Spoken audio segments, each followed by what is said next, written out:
C'est un dossier sensible dont la France a le secret, l'un de ces sujets clivants sur lequel elle aime tant se déchirer et s'entre-déchirer. Le ministre de l'Intérieur a réveillé les polémistes en annonçant sa volonté de supprimer le droit du sol à Mayotte, le 101e département français perdu dans l'océan Indien. Une île française où plus d'un adulte sur deux n'est pas natif de la région. En 2022, 44% des enfants nés sur l'île de Mayotte avaient des parents issus de l'immigration, des parents étrangers. La population immigrée clandestine vient de l'île voisine, elle vient des Comores.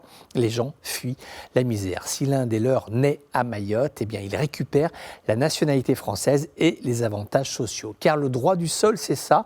Tout enfant né sur une parcelle du territoire français devient de facto français.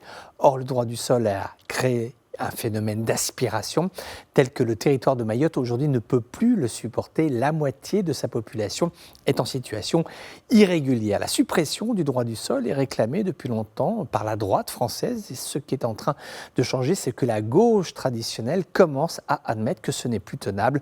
La France doit procéder à des modifications constitutionnelles prochainement pour deux dossiers, deux îles d'ailleurs, la Corse et la Nouvelle-Calédonie.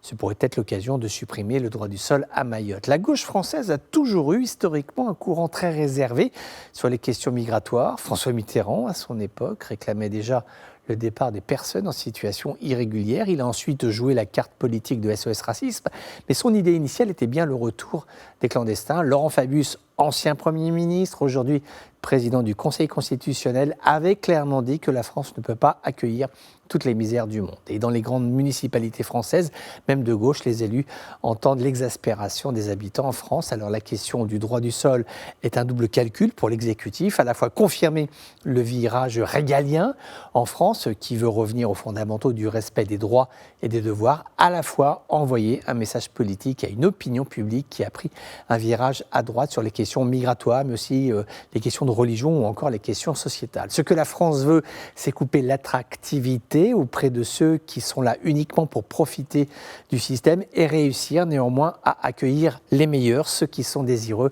de vivre et d'incarner les valeurs et seulement les valeurs de la République française. Ce n'est pas simple, loin de là, mais c'est pourtant la tendance qui semble se dégager aujourd'hui au sein de l'exécutif à Paris.